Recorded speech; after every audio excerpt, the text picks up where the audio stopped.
Hello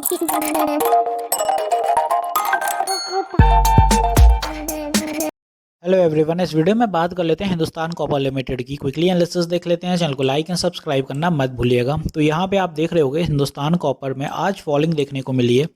और fall के साथ साथ आज इसलिए रहा क्योंकि निफ्टी भी अंडर प्रेशर था। कहीं ना कहीं निफ्टी मेटल भी आज वीक देखने को मिला। ऑलमोस्ट 2% के अराउंड निफ्टी मेटल में भी गिरावट देखने को मिली है। तो हिंदुस्तान कॉपर इसी वजह से काफ़ी अंडर प्रेशर है, हैवी सेलिंग देखने को मिली है। और दूसरी वजह है सेलिंग की स्टॉक कंसिस्टेंटली भाग ही रहा था इतने दिनों से, तो आज उसका इफेक्ट भी रहा है। आप देखें स्टॉक में 289 पे सेलर्स एक्टिवनेस ज़्यादा देखने को मिली है। सबसे ज़्यादा सेलर्स यहीं एक्टिव थे, स्टॉक इसके ऊपर जा नहीं पाया और यहाँ से रिवर्सल रहा। कहीं ना कहीं सेलर्स एक्टिव होते ही गए और डे एंड पे जो अपन को बायर्स कहीं ना कहीं संभालते हुए देखने को मिले हैं, तो वो रहा 268 के नीचे स्टॉक नहीं जा पाया, बायर्स एक्टिव रहा। बायर्स एक्टिव क्यों देखने को मिले हैं? क्योंकि यहाँ ऑलरेडी सपोर्ट था, अभी का नहीं है, ऑलरेडी 4 से 5 सपोर्ट हैं ये 5 दिन पहले के, इसीलिए यहाँ सपोर्ट ले लिया। अगर ये सपोर्ट ना होते तो स्टॉक और भी नीचे जाता। तो अब बात करते हैं कि कल का क्या रहेगा मोमेंटम। कल अगर स्टॉक सही चलता है और स्टेबलाइज रहता है और ऊपर फिर से बुलिश होने की कोशिश करता है अगर, तो ऊपर की दिशा में अब पहला टारगेट होगा 278, ये वाला अपना। और दूसरा यहीं से हर्डल लगेगा फिर 283 पे।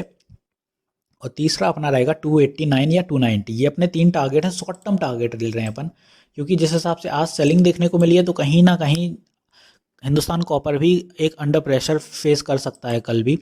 बात करें कि अगर बाय एनी मींस स्टॉक यहाँ से फॉल और दिखा रहा है, क्योंकि आप देखें निफ्टी अंडर प्रेशर रहा और मार्केट में न्यूज़ भी है कि निफ्टी अभी और करेक्शन ले सकता है 1000 पॉइंट्स के। जेपी फाइनेंशियल्स के जो सीईओ हैं उनकी एक ट्वीट वायरल हुई है, उसमें भी यही रहा है। तो मेजॉरिटी ऑफ द मार्केट्स में जितने भी बड़े प्लेयर्स हैं सभी इसमें हैं कि क्या निफ्टी अभी 1000 पॉइंट्स पे है। तो बहस चल रही है, डिबेट चल रही है इसी के लिए। और अगर निफ्टी ऑलरेडी आप देखें 3000 पॉइंट तो अपवर्ड मोमेंटम दिखाई चुका है कहीं ना कहीं। तो अगर साइडवेज होता है तो ऑब्वियसली 1000 पॉइंट का करेक्शन कोई बड़ी बात नहीं है, निफ्टी के लिए इतना कर सकता है। 3000 पॉइंट पे 1000 पॉइंट्स, ऑब्वियसली 30% तो स्टॉक नीचे जा ही सकते हैं, सॉरी निफ्टी नीचे जा ही सकता है। तो अगर वो रह रहा है तो मार्केट कहीं ना कहीं अनस्टेबल आपको आने वाले दिनों में देखने को मिल सकता है।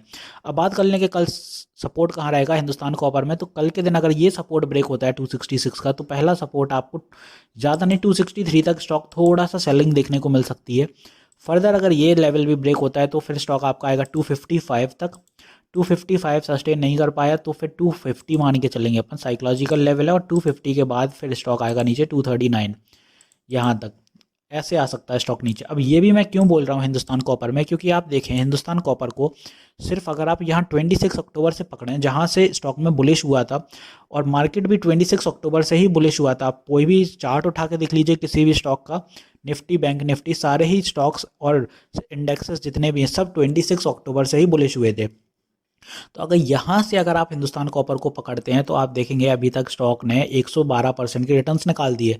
तो क्या 112% के रिटर्न्स में स्टॉक अब इतना पुल बैक एक्सपेक्ट नहीं कर सकते हैं कि स्टॉक 20% के रिटर्न चले जाएं या फिर आपके 25% का करेक्शन आ जाए? अगर 25% का ये करेक्शन कहीं ना कहीं बनता है तो स्टॉक आपका 217 220 तक आ सकता है। तो ऑब्वियसली आपको इतना मान के चलना पड़ेगा, क्योंकि जिस हिसाब से रिटर्न्स निकाले हिंदुस्तान कॉपर ने, तो इतना सबसाइड तो होगा, इतना पुल बैक तो बनेगा ही स्टॉक में धीरे धीरे करके। तो उसके लिए तैयार रहिएगा। और फिलहाल के लिए लोगों से यही कहूँगा, कोई फ्रेश बाय मत करिए जब तक मार्केट स्टेबलाइज ना हो जाए।